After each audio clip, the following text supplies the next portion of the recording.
Gini lah, buat orang yang disomasi sama parpol, kontak gue bela gratis. Kelandak. Sampai jatuh Sampai ya. jatuh. Takut dia nih sama tamu kita hari ini. Pertanyaan gue, gue pikir lu ngomong takut sama parpol. Ya, Itu. jangan sampai parpol kita cara bersaingnya lebih konyol daripada industri sabun colek. Buat quote opening tuh. Wih, cakep.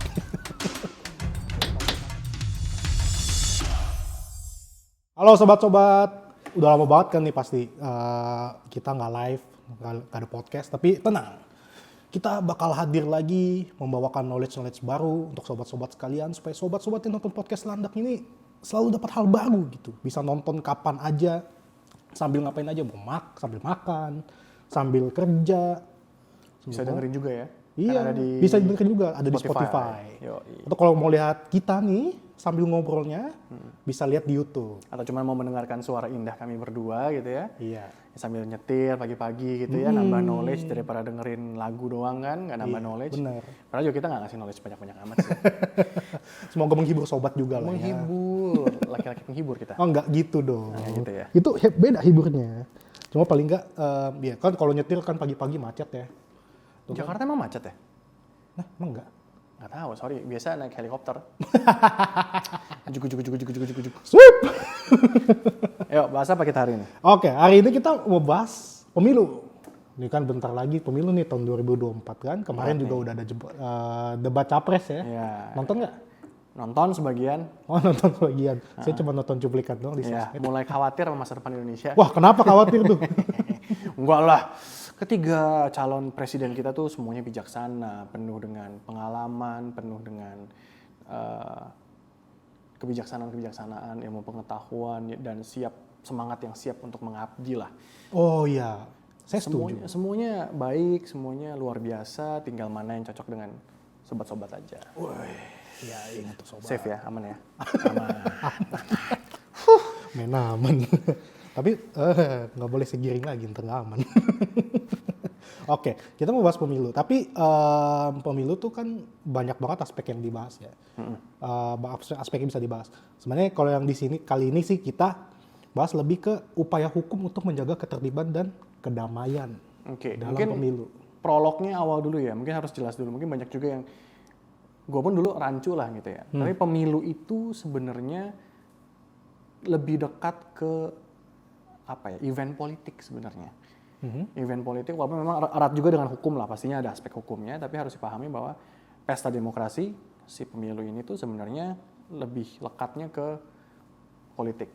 Nah, memang banyak juga yang suka rancu gitu ya antara politik dan hukum karena memang ada bukan keanehan sih, sebuah paradoks lah di mana hukum itu kan di Indonesia adalah produk politik.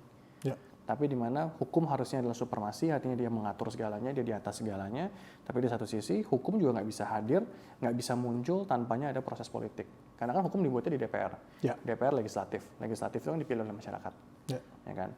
Dipilih oleh rakyat, artinya DPR ini adalah hasil politik. Hasil politik menentukan hukum. Kan mereka yang ngeluarin hukum. Walaupun memang secara konsep harusnya mereka mewakili suara rakyat gitu kan. Tapi kan secara keilmuan mereka politik nih.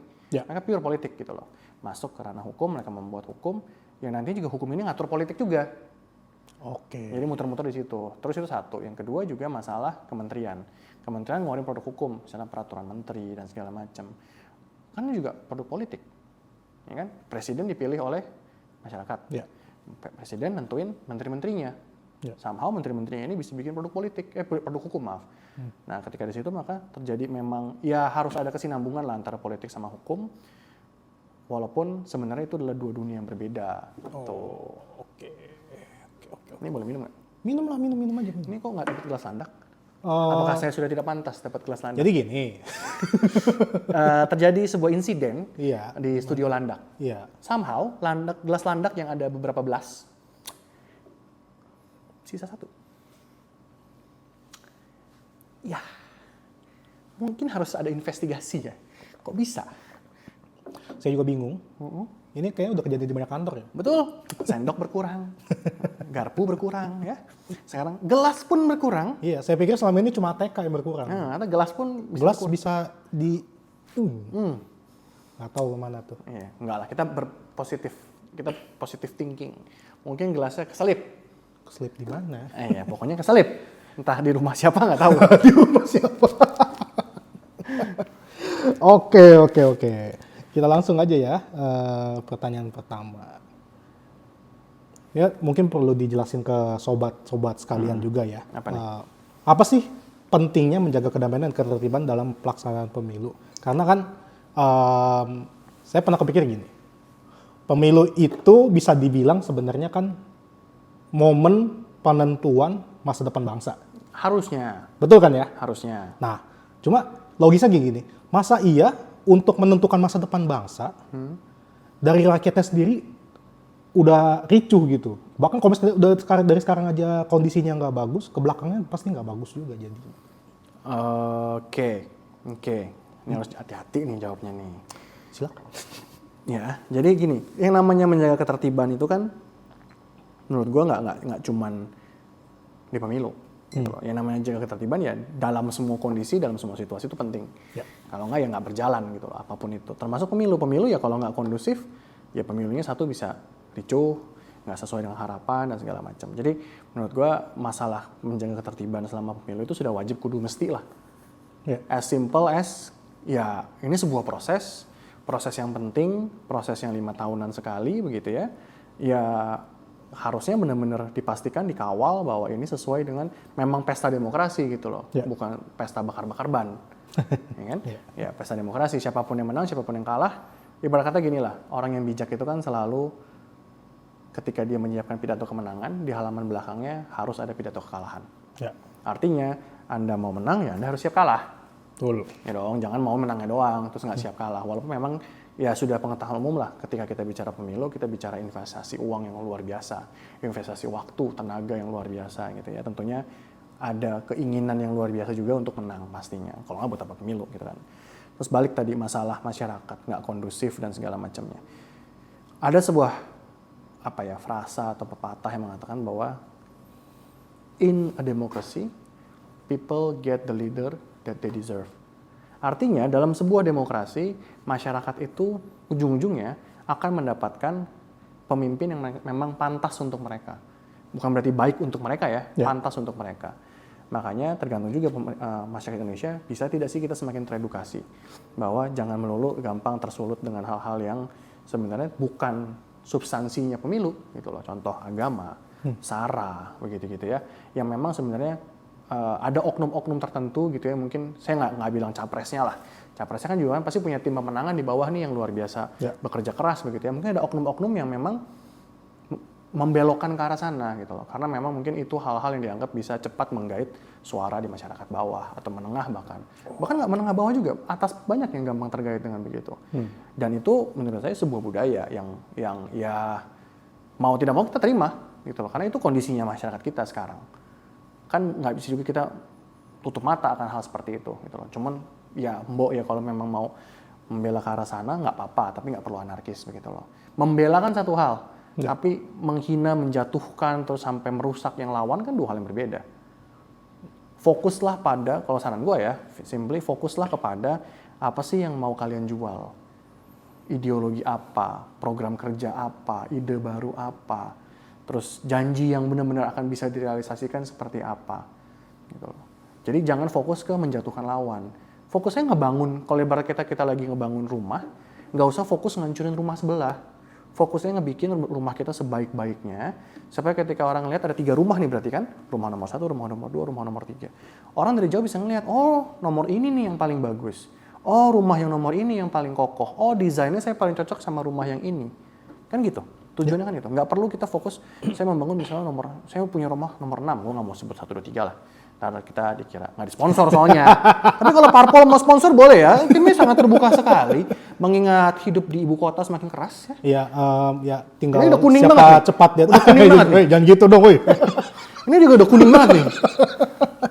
Siapa cepat dia dapat nih. Kayak kita audiensnya 5 juta orang gitu kan. Ya, jadi maksudnya, let's say gue punya rumah nomor 6, gitu. Ada rumah nomor 1, 2, 3. Dan gue sebagai pemilik rumah nomor 6, gue bukannya fokus membangun rumah gue, kan effort ya. Kan dengan waktu yang terbatas untuk kampanye, pasti kan effort nih, luar biasa. Effortnya bisa pilih 2, antara membangun rumah sendiri, atau effortnya untuk menghancurkan rumah orang. Nah, gue instead of gue membangun rumah gue yang nomor 6 ini, gue malah menghancurkan yang 1, 2, 3. Fokus gue adalah itu gitu loh. Akhirnya ujung-ujungnya, kalau seperti itu masyarakat Indonesia harus memilih apa? Memilih reruntuhan yang paling bagus. Aneh kan? Bukannya memilih rumah yang paling bagus, tapi puing-puing rumah mana yang paling bagus. Yang rumah paling mending gitu. Nah, paling mending di antara yang hancur semuanya gitu loh. Padahal kan nggak gitu harusnya. Kita jual ideologi, kita mengedukasi gitu ya. Itu kan yang kita sebenarnya pengen lihat gitu loh. Yang mana sih yang paling cocok sama kita, yang mana yang paling masuk akal, yang mana yang paling kira-kira executable gitu loh untuk 5 tahun ke depan. Kemana sih kita mau bikin bawa bangsa ini kemana gitu loh. Arahnya mau dibawa kemana?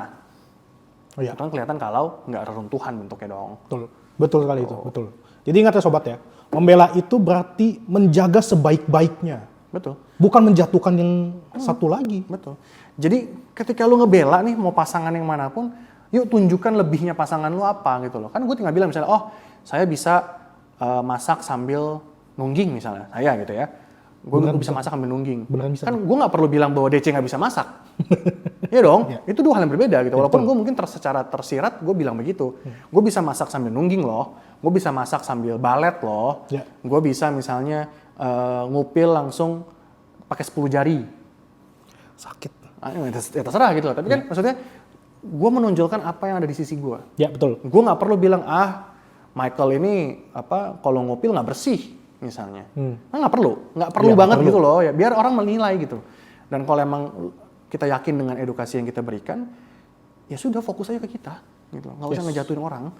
Toh misalnya masyarakat Indonesia edukasi lah logikanya seperti apa. Nanti orang bisa mikir kok mana yang masuk akal mana yang enggak. Ya betul. Kalau emang harus menanggapi, ya kan pasti ntar ada saat-saatnya diminta menanggapi. Kayak di debat capres itu kan biasanya diminta menanggapi itu program kerjanya paslon lain gitu kan. Tanggapilah secara edukatif gitu loh. Jangan yang menghina, janganlah intinya. Misalnya kalau DC Michael mengutarakan satu program kerja gitu ya. Ya tanggapilah dengan secara etis, secara edukasi gitu ya, mengedukasi bilang bahwa menurut saya contohnya mungkin proker Bapak akan sulit untuk dieksekusi karena secara hitung-hitungan nggak masuk ini. Kita problemnya adalah di A, B, C, D, E gitu loh. Jadi masyarakat pun yang mendengar dia tahu dapat langsung 2 poin. Oh bisa jadi beneran nggak executable nih. Mereka mikir kan. Dan yang kedua dia ngelihat bahwa oh calon pemimpin yang gua support itu cukup bijak untuk menanggapi secara tidak kekanak-kanakan. Kayak gitu. Jadi ya itulah kalau tanggapan dari gua. I see. Ini bagus banget nih sobat-sobat sekalian. Sekali lagi ya, membela itu menjaga dan ya kasih ketahu kalau misalnya ngebela satu sisi itu tonjolin aja gitu kelebihan dan keunggulannya. Jangan jatuhin pihak yang lain. Contohlah sales mobil. Gimana tuh? Gue belum pernah ketemu sales mobil yang ngejatuhin merek seberang. Karena nggak boleh etikanya. Ya kan? Coba lihat iklan mobil. Pernah nggak bilang bahwa misalnya Mitsubishi gitu ya, lebih kencang daripada Fortuner? Nggak perlu kan? Bilang aja Mitsubishi kencang. Sekencang ini loh Mitsubishi gitu loh misalnya, ya kan? Atau misalnya mobil Expander Mitsubishi lebih empuk loh suspensinya daripada Avanza. Nggak pernah ada itu kan? Nggak pernah kan? Bilang aja bahwa memang bantingannya empuk, kedap suara dan segala macam. Kalau nggak percaya ya silahkan dibandingkan. Kan orang bisa memilih gitu loh. Ya masa produsen mobil lebih bijak daripada partai politik kita? Wah, saya udah nahan buat ngomong itu. Iya dong, kalah loh kita sama teman-teman yang oknum-oknum ini kalah sama sales tuh kalah. Malu kalian para oknum ya? Kalah sama sales mobil. Itu sales mobil masih. Yang nggak iklan, dokter emang pernah lihat dokter iklan? Nggak ada. Nggak ada. Dia menunjukkannya ada apa? Track record. Orang ketika sakit nyarinya dokter yang emang direkomendasikan oleh orang-orang gitu kan. Dia cara dia menunjukkan prestasinya menyembuhkan orang, ramah misalnya. Itu kan track record yang dibangun panjang begitu ya. Dan dia nggak pernah iklan. Saya dokter yang lebih bisa menyembuhkan daripada yang sebelah. Yang sebelah mau obatnya konyol. Nggak pernah sih. Ya kan? Malah dokter biasanya ngerekomendasiin ke tempat yang lebih bagus kalau emang ngerasa dia nggak capable. Betul. Kayak gitu loh. Masa ya parpol kita, dunia iklim politik kita lebih nggak sehat daripada dunia industri? Ya dong. Walaupun kita ngomong ya ini oknum lah gitu loh. Ini analogi yang sangat bagus sih. Ya kan? Ya, gampang lah odol. Mirip-mirip semua kan, pasta gigi kan. Ada yang bilang bahwa ya kami IPAN gitu ya, lebih bisa memutihkan daripada PEP-ON. Enggak dong, atau PEP-ON tuh bohong. Enggak dong. Nggak gitu dong. Masa tuh 2 brand ribut. Iya kan? Nggak usah lah, yang Indo sama yang super aja lah, makanan. Ah iya. Ya kan? Yang Indo sama yang super. Atau yang Indo sama yang sedap. Nggak pernah kan tuh Nggak pernah berantem. Iya. Dua-duanya tajir. Dua-duanya tajir dan dua-duanya Punya segmen masing-masing. iya betul. Cara melebihkannya adalah ya dengan menonjolkan apa yang dia punya. Lebih enak misalnya, atau mie-nya lebih kenyal, ada kriuk-kriuknya. Ya, Ya tinggal yang mana sesuai. ya kalau dipikir semua produk begitu sih. Nah, Nggak karena ada yang- punya nggak kode ada etik. pernah. Betul. Masih bisa etis cara kerjanya. Ya nggak tahu ya. Ya. Ya jangan sampai lah, ini terserah deh. Gue minta jangan di-cut ini. Jangan sampai parpol kita, cara kerjanya di dunia politik gitu ya, di masa politik ini, lebih tidak etis daripada mie instan. Tolong ya, capture Iya. di TikTok. Jangan, gue ulang lagi nih, jangan sampai ya metode kerja teman-teman di partai politik, gitu ya, karena haus kemenangan, yang mana adalah wajar, ya demi, oke lah kita bilang demi masa depan Indonesia yang lebih baik, Ya. oke, itu pola kerjanya lebih tidak etis daripada persaingan di mie instan. Bikin malu ya. Lumayan. Ya, mau mencerdaskan kehidupan bangsa dengan menjatuhkan orang lain itu Kecil sih, memalukan. banget menurut gue. Karena kayak, ya nggak perlu lah yang kayak gitu. Apalagi pakai apa, tim cyber gitu ya, bikin postingan yang jelek-jelekin yang sebelah. Kan kita sering lihat lah, gini mah gue bukan pendapat gue. Kita pasti udah sering lihat lah di TikTok, di mana di Instagram, banyak postingan-postingan yang misalnya mencuplik video-video para paslon di masa lalu, gitu kan, terus dibanding-bandingin kata-katanya, nggak konsisten, hihihihi, gitu kan. Ya, yang bikin video pun belum tentu konsisten bro, gitu loh maksudnya. Ya, nggak perlu lah yang kayak gitu. Ya. Biarlah masyarakat menilai sendiri, itu kan bikin ricuh suasana gitu ya jadinya ya. Ya ini nih. yang Kalau cuma mau, caranya beda sebenarnya nggak apa-apa, lo mau bilang bahwa, paslon sebelah nih nggak konsisten lo ngomongnya. Cukup, kan kita bisa memilih ya, maksudnya gimana cara kita bikin konten.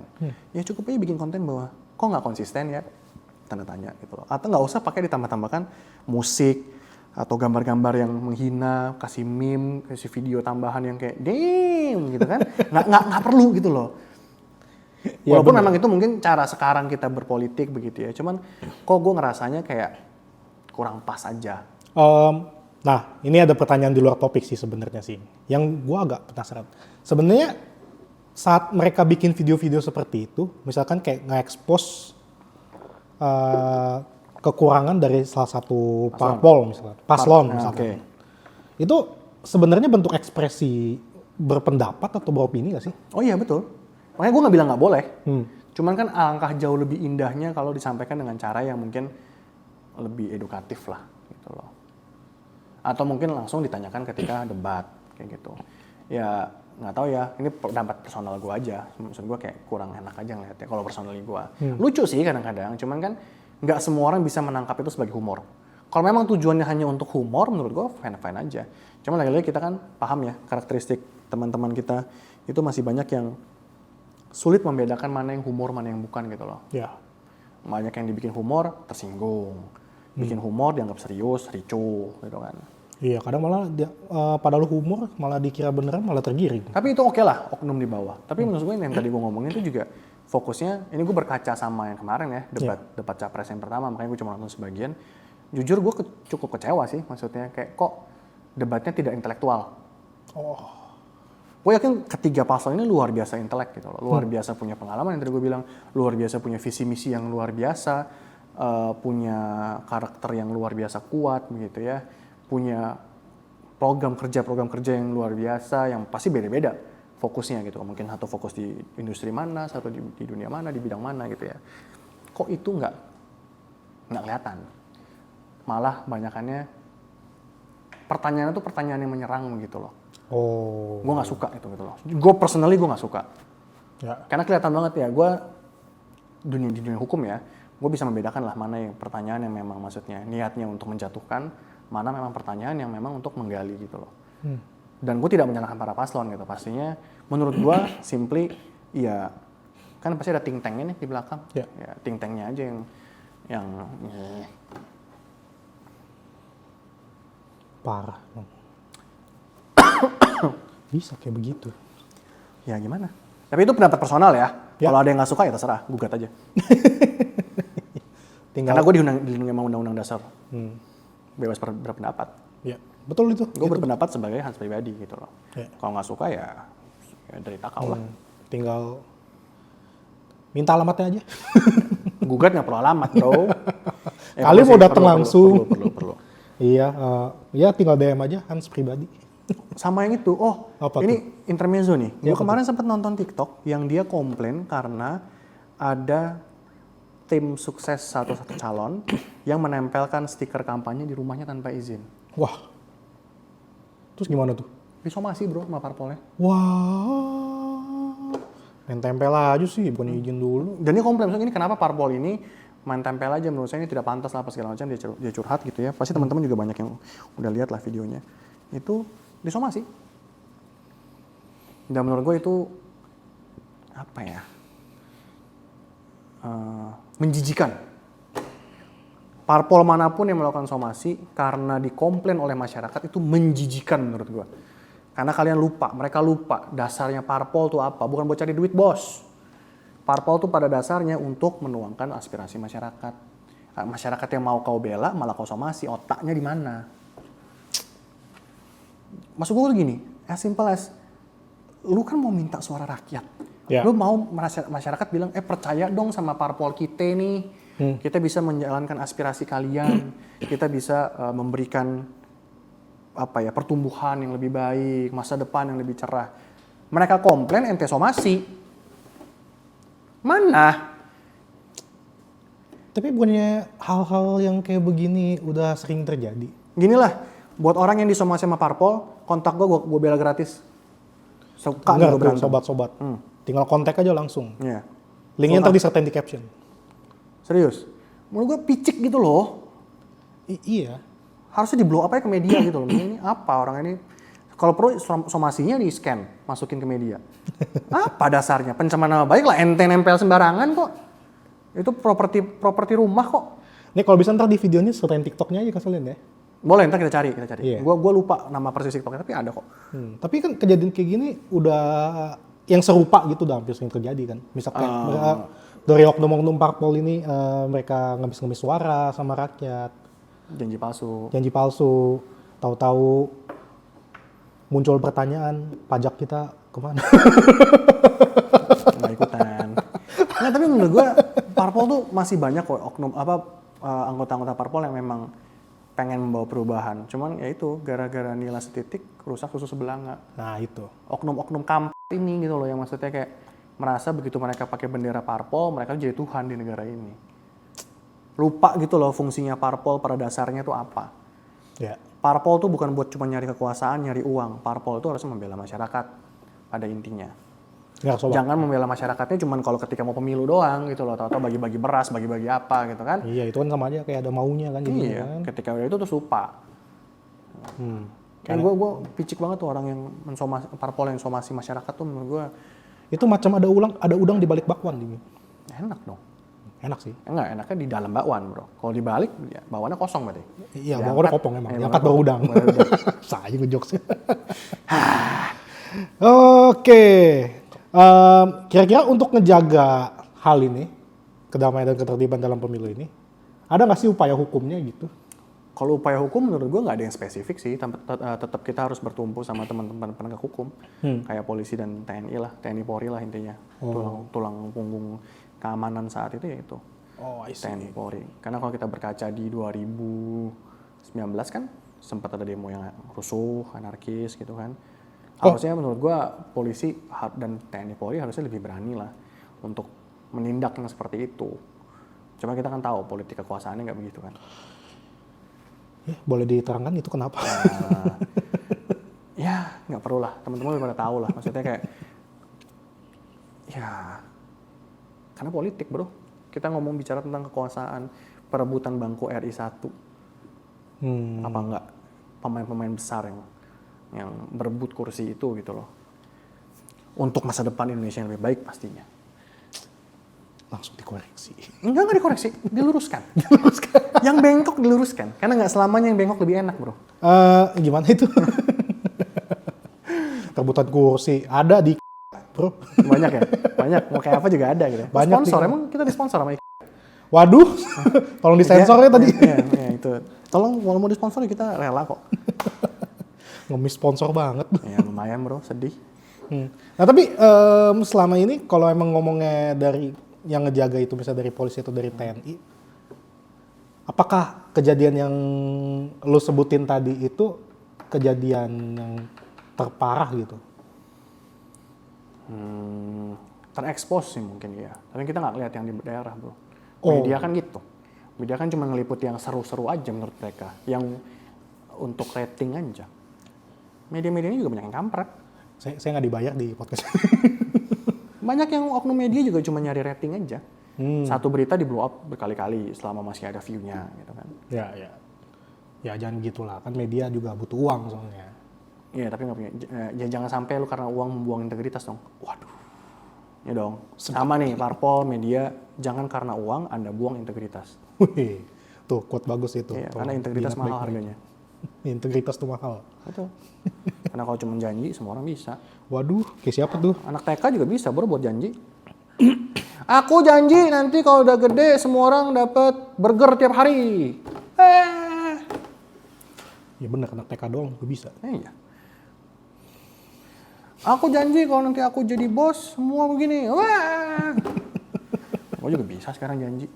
Pilih saya jadi presiden. Kalau saya jadi presiden yang beli bensin malah saya kasih duit. Tapi Nggak ada. nggak ditepatin. Bukan masalah ditepatin. Mungkin nggak. Gue jadi ingat salah satu paslon.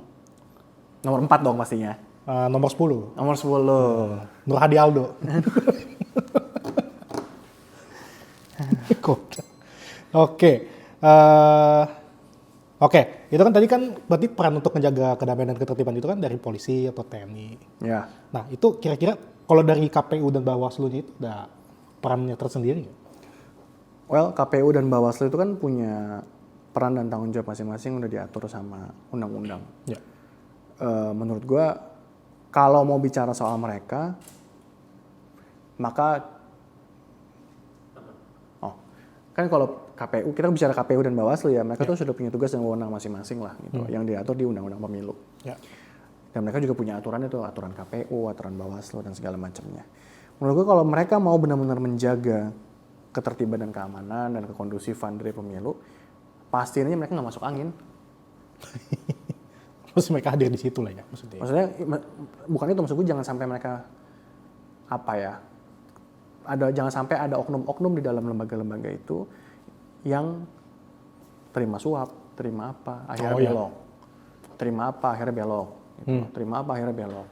Karena ya ketika itu terjadi ya peran mereka jadi hilang, jadi mandul lah mereka gitu. Oh iya. Jadi intinya lagi-lagi balik ya KPU dan Bawaslu harus tetap menjaga integritas. Oke. Dan memastikan bagaimana semua jajarannya itu menjaga yang punya integritas itu gitu. Jangan sampai lembaganya, pimpinannya punya integritas yang luar biasa, tapi kan tentunya ada keterbatasan, reach out sampai ke bawah nih. Ya, betul. Satu manusia gitu kan, pimpinan doang begitu. Jangan sampai di bawahnya juga ada permainan. Dan kalau ada yang tahu ada permainan, jangan diem doang. Pembiaran juga sama berbahayanya. Sama dosanya ya? Gue gak ngomong dosa lah, kan saya bukan malaikat. Waduh. Ya sama merugikannya lah paling tapi kan tidak. malaikat juga bisa nggak bersayap. Kayak gimana contohnya? Malaikat. Aku nggak bisa berkata-kata. Gitu bro. Oke, berarti kan di sini bisa disimpulin bahwa banyak pihak lah berperan dalam menjaga kedamaian dan ketertiban dalam pemilu ini. Nggak cuma polisi TNI, nggak cuma KPU, nggak cuma Bawaslu, nggak cuma media. Iya. Atau mungkin misalnya KPU dan Bawaslu mau connect sama Landak, jadi whistleblower, kami siap. Jadi media whistleblower ya. Misalnya mau mengadu ke KPU, ada yang aneh nih di TPS nomor 19/4 gitu misalnya. Iya. Daripada langsung ke KPU atau Bawaslu bingung kan, Landak siap lah ya memfasilitasi pasti. Langsung kita connect, kita pastikan semuanya anonimus, malah jualan ini jadinya. Ya balik podcast. Tapi bener loh sobat, itu kalau emang ketemu masalah-masalah seperti itu, kami Landak bisa siap bantu lah ya. Tergantung masalahnya apa. Kalau masalahnya pinjol kita nggak bisa sih. Iya. Misalnya, Tadi kan kita saya nggak ngomongin bisa konteksnya bayar pemilu. pinjol. Oh, iya. Iya, kalau pinjol jangan pinjol pokoknya. Ya, pinjol boleh tapi jangan yang ilegal.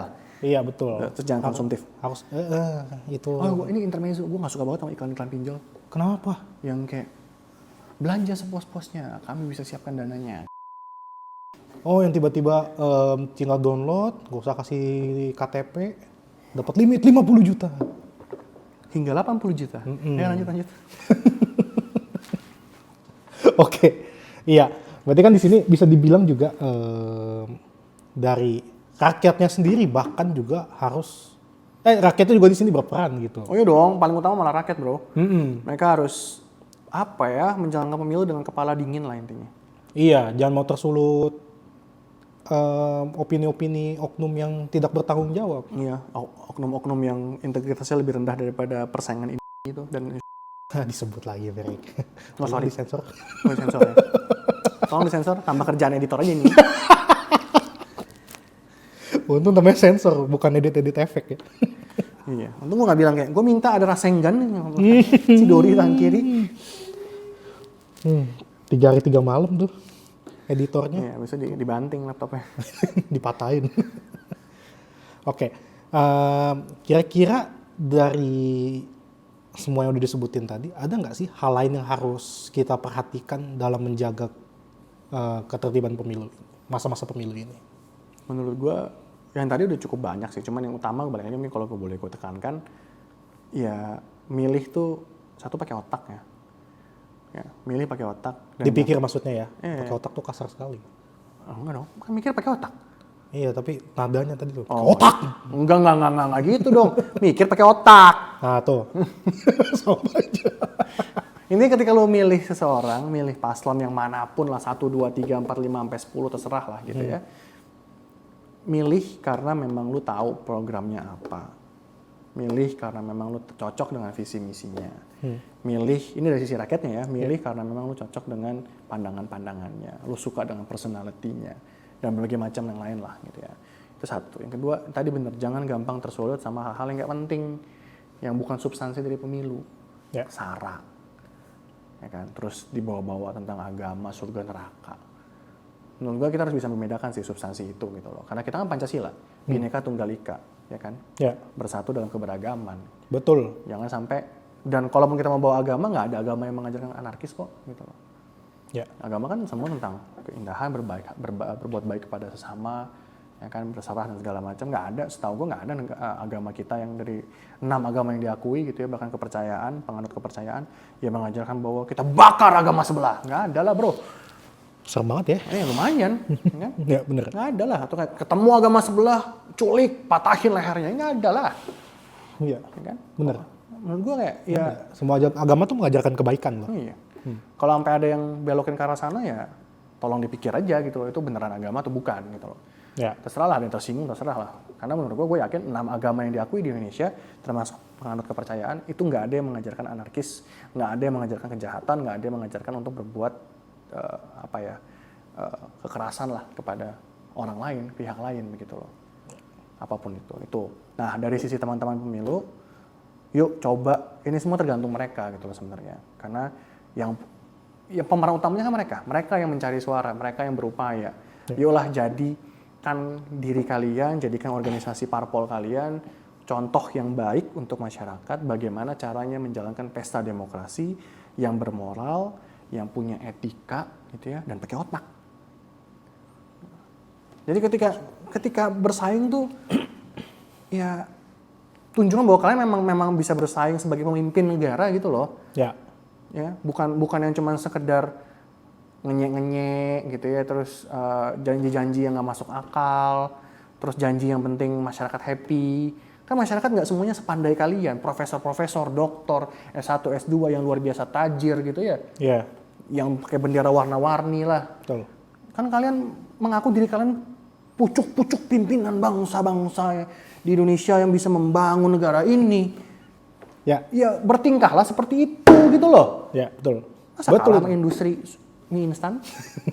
Sebut lagi.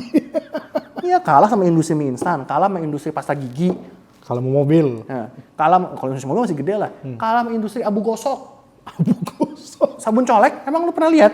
Iya. Ada kayak sabun colek kami lebih bersih daripada sabun colek anak gitu. Nggak pernah lah. Sabun colek loh yang satu bungkus 1.000 perak. Ya betul itu. Cuci piring. Yang cahaya matahari itu mereknya? Ya. Merek cahaya matahari. Iya tahu. Ya kan? Kan dia cuma bilang, mencuci dengan kekuatan 3.000 tangan. Ya kan? Dia nggak bilang, kami 3.000 tangan, yang sana cuma setengah tangan.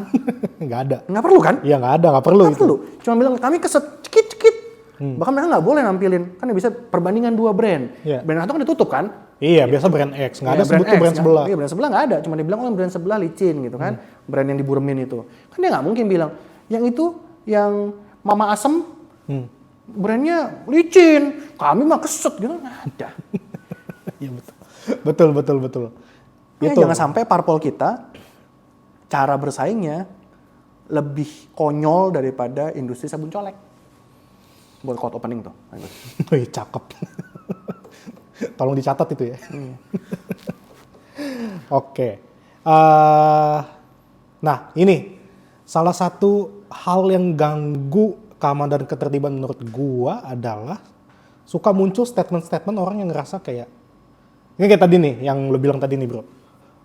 Bingung mau pilih siapa. Pada akhirnya mereka ngomong dari mulut ke mulut, gue golput aja lah, gue bingung mau pilih siapa, nggak ada yang bisa gue percaya gitu. Oke. Itu kan yang jadi bahaya sebenarnya karena dia ngomong kayak begitu, orang-orang tuh jadi gampang kepancing jadinya. Oh iya ya, paslonnya nggak ada yang reliable gitu, nggak ada yang bisa dipilih. Nah itu hal-hal yang istilahnya ganggu kedamaian dalam pemilu nih kan jadinya. Tapi golputnya sendiri sebenarnya itu secara undang-undang salah nggak sih? Enggak dong. Karena gini, kita kan punya hak suara. Ya. Hak suara ya kita nggak wajib untuk menggunakan hak tersebut. Ini kita ngomong formil ya, hukum formil ya. Yang jadi salah kalau kita ngajak orang golput. Oke, berarti golputnya nggak salah karena itu kan kebebasan bersuara berarti kan. Betul. Dan ngajak orang lain untuk golput yang salah jadinya. Betul. Kalau mau tahu bisa cek di postingannya Landak di Instagram. Betul sekali. Biar sobat-sobat editor tolong muncul di sini. Ya buat sobat-sobat yang nggak lihat post terakhir di Landak nih. Belum terakhir sih. Pokoknya ntar editor ya post yang baru-baru inilah maksudnya lah ya. Ya bisa dengar dari podcast nih. Kita ngasih tahu bahwa golput itu ini bukan berarti nggak salah, bukan berarti dilakuin ya. Iya, bukan berarti sobat-sobat bisa golput ya. Iya. Karena suara rakyat itu berharga. Banget. Iya. Karena kan gini, lu bilang nggak ada yang reliable. Di antara 3 yang nggak reliable itu adalah yang paling cocok menurut lo. Ya. Atau yang minimal yang paling lu nggak suka deh. Berarti kan minimal dengan lu menggunakan suara, lu memastikan yang paling lu nggak suka nggak menang. Ya, betul. Ini gitu aja mikirnya, sejelek-jeleknya itulah. Gitu loh. Jadi Ya, tetap betul, harus bersuara. Walaupun golput tidak dipidana, nggak disalahkan gitu, termasuk. Tapi kalau bisa jangan golput gitu. Iya. Karena sepenting itu suara kalian. Betul. Kalau kalian emang suara kalian itu menentukan masa depan bangsa. Tapi gue punya pendapat yang mungkin akan kontroversial. Apa nih? Menurut gue jumlah orang golput kalau sampai banyak atau semakin banyak itu jelas menandakan kegagalan parpol kita. Menurut gue ya, parameternya banyak memang. Ya. Parameternya banyak, tapi menurut Hans pribadi, personally, kalau semakin banyak orang golput, berarti parpol kita semakin gagal mengedukasi atau mencapai atau meraih kepercayaan masyarakat.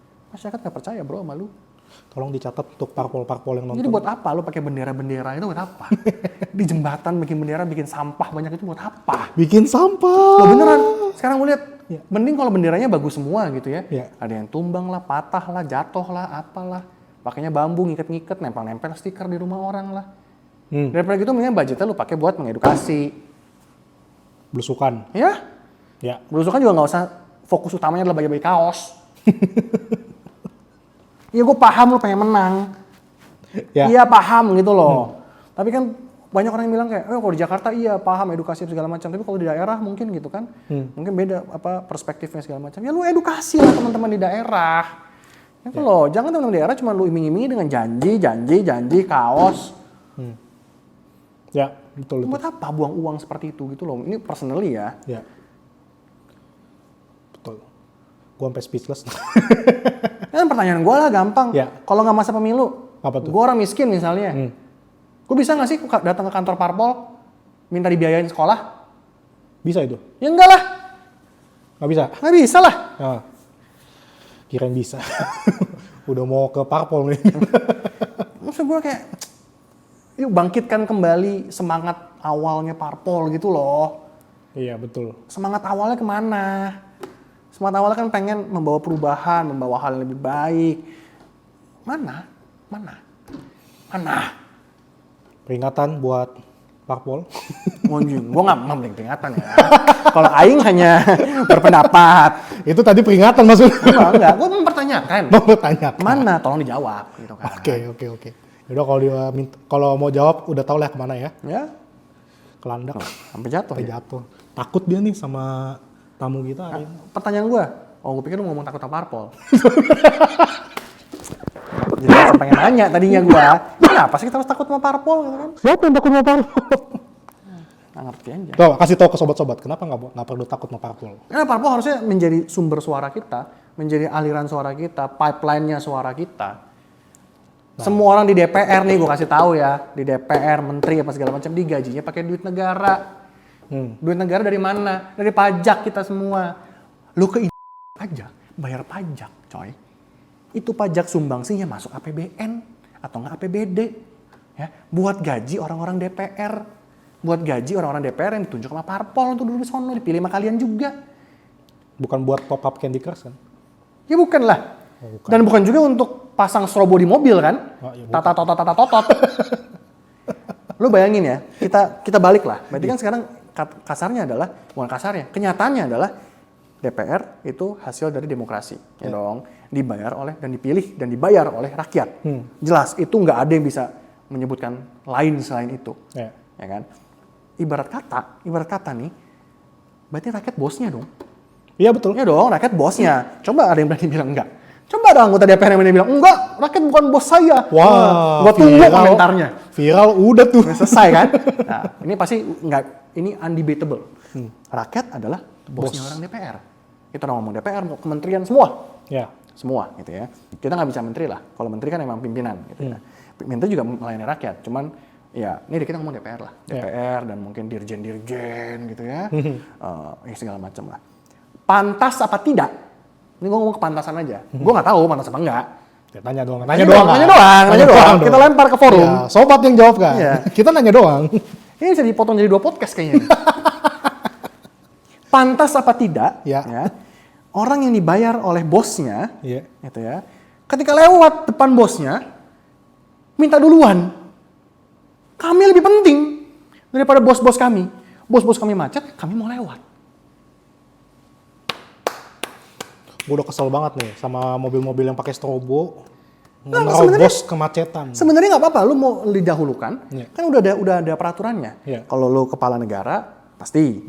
Lu pimpinan lembaga, boleh, ya kan? Atau lu dapat diskresi dari kepolisian, Ya, ya kan? Artinya lu harus dikawal sama polisi, betul. ya kan? Kalau nggak dikawal nggak boleh, pastinya. Atau lu naik ambulans, Ya. ya? Atau lu naik mobil jenazah, nggak apa-apa. Ya betul. Ya. Jadi kalau Anda mau didahulukan, naiklah mobil jenazah. Nggak gitu dong. Lah, mereka daripada Anda punya mobil hitam, legam, keren, mahal, ada biru-biru di depannya, Ya. kan bikin 4 coy. Tapi nggak dikawal polisi. Memang sih platnya nggak plat dikawal dinas, polisinya, bener. platnya plat dinas, tapi plat hitam. Tetap nggak boleh. Ibarat kata, bos lu lagi pada macet nih. Bos lu lagi pada macet, lagi pada ngantri. Ente lewat jauh jalan, masih mending bahu jalan. Belah tengah jalur kan? Iya. Nggak dikasih marah. Siapa yang bos? Untung nggak dipecat. Iya. Bagus dipilih lu. Kemarin ngemis-ngemis, dipilih. Sekarang minta-minta lewat. Ya kan minta lewat kasar, berisik, ganggu. Emang dikira lampu birunya nggak bikin mata sakit kali? Kalau cuma modal masang strobo 10-15 juta mah, ya elah. Manajer kantor juga gajinya segitu kali. Bisa. Nggak usah ente. Ini orang DPR. Oknum. Oknum orang DPR. Iya. Ralat. Masa ya DPR semuanya begitu? Enggak dong. DPR kan lembaga yang itu satu dari 3 pilar. Iya betul. Dan itu wakil rakyat kan? Benar. Dewan Permusyawaratan Rakyat. Salah, perwakilan. Sampai salah ngomong kan gue. Dewan Perwakilan Rakyat. Baru mau nanya tadi. Ya salah. Iya. Itulah. Saya ada teman gue Karena ngomong. emosi. Ada orang-orang ngomong nggak semuanya diwakilin. Ya. Oh ya, by the way, kalau ada yang nggak dikawal polisi, minta lewat, halangin aja. Iya, kalau bisa viralin platnya itu berapa. Halangin aja. Serius. Karena Ini plat hitam. iya, harus dikawal polisi kan. Iya. Kalau- Kecuali ya, sekarang gini lah, lu pimpinan lembaga juga toh pasti dikawal polisi kok. Iya, Menteri, mana ada menteri yang nggak dikawal polisi?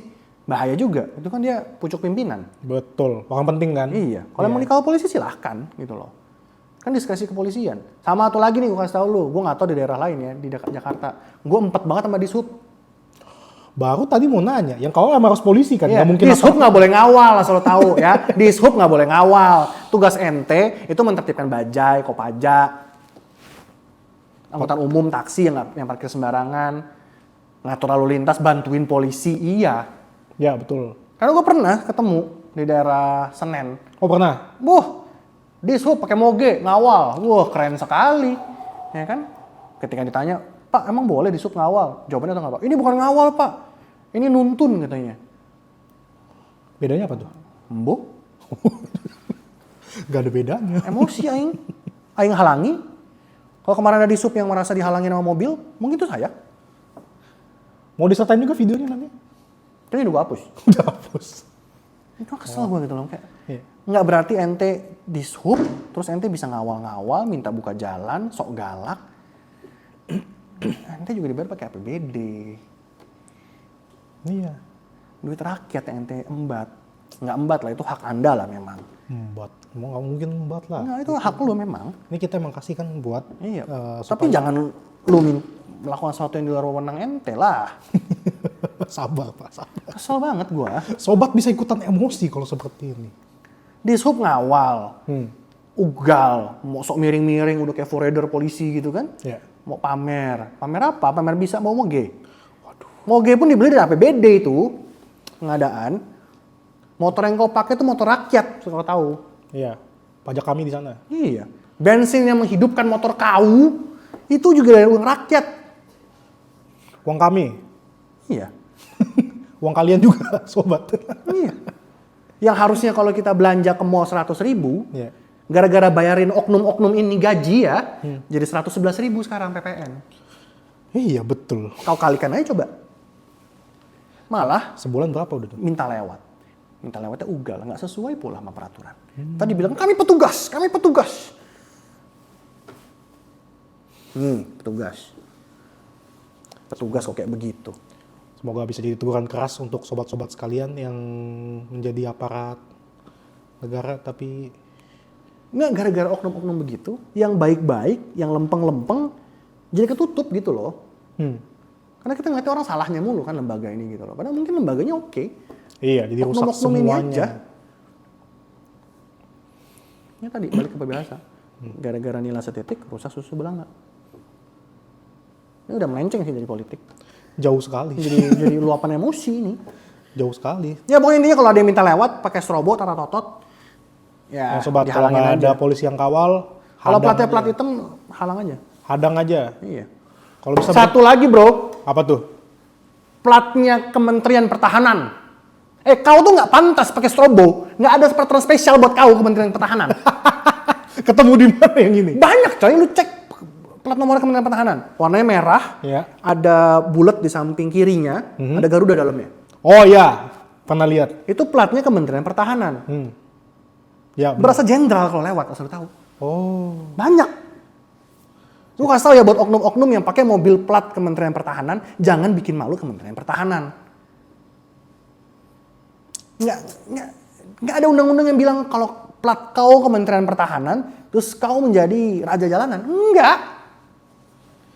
Ada tapi begitu ya. Ada oknum-oknum. Parah banget ini. Ada yang berani hadang? Harus Gua berani. Gua hadang. Hadang. Kecuali memang pimpinan ya. Kalau platnya pimpinan kan pasti dikawal polisi lagi-lagi. Iya, betul. Lemhanas juga sama. Hmm. Lembaga Pertahanan Nasional. Mereka bukan militer. Ya. Mereka bukan polisi. Ya. Platnya memang beda. Platnya tuh warna biru kanannya, kirinya tuh putih, ada logonya. Ya. Sering itu. sering pakai strobo. Apa dasarnya pakai strobo? Kalau dia nggak lewat cepat ini ya, negara runtuh bro kayaknya. Perang dunia 3. Masa depan negara ini bergantung pada orang-orang yang pakai strobo ini. Kalau dia tidak cepat sampai kantor, runtuh fondasi bangsa Indonesia. Berarti penjual strobo ini berjasa atau? Gue nggak menyalahin penjual strobo. Karena gini bro, Iya. kalau kayak gitu caranya, berarti kita harus juga nyalahin semua penjual pisau. Karena? Bisa aja pakai buat bunuh orang. Ah iya betul. Enggak dong. Ya kan? Lu harus menyalahkan semua yang jual linggis. Enggak. Bisa dipakai buat Rampok. rampok. Iya. Garpu pun nggak boleh. Garpu gue colok ke leher lo juga mati bro. Iya benar sih. Kan gimana caranya dia menggunakannya aja. Sekarang salah nggak gue pasang strobo buat bikin anak gue happy di rumah, biru-biru nyala? Nggak salah. Iya dong. Iya benar. Kan? Ya. Nggak ada yang salah. Atau misalnya gue lagi di tengah hutan, ya kan? Nggak ada orang lain, gue bikin anak gue happy. Pakai strobo. Tonton gitu kan, lucu-lucuan. Dia suka sama suara polisi misalnya. Salah nggak? Enggak. Oke. Tergantung gimana lu pakainya aja. Bukan salah penjual strobo ya sobat-sobat. Bukan lah. Lainnya. Tapi ini salah dari oknum-oknum ini yang manfaatin strobo yang mereka pasang di mobilnya untuk nerabas kemacetan. Kadang-kadang nggak macet juga minta lewat kok. Iya. Pokoknya dia yang paling penting lah urusannya di bangsa ini. Emang. Kalau nggak mau macet jangan di Jakarta. Nah iya betul. Kalau nggak mau macet jalannya 3 jam sebelumnya. Biar nggak buru-buru. Kalau- Atau kalau emang ente tajir nih, ente orang penting, mintalah dikawal polisi. Ya dong, diskresi kepolisian. Atau kalau ente tajir banget tapi nggak yakin ente penting-penting banget atau enggak, naik helikopter, nggak macet bro. Iya. Kalau nggak jalan pas subuh aja. Subuh biasanya nggak ada mobil sih. Jangan ente budget terbatas, tapi arogan tiada batas. Cakep tuh. Budget terbatas, arogan, tiada tiada batas. batas. Emang nih aparat-aparat Wakanda. Konoha. Oh ya Konoha. Iya, Konoha. Iya bener-bener Konoha.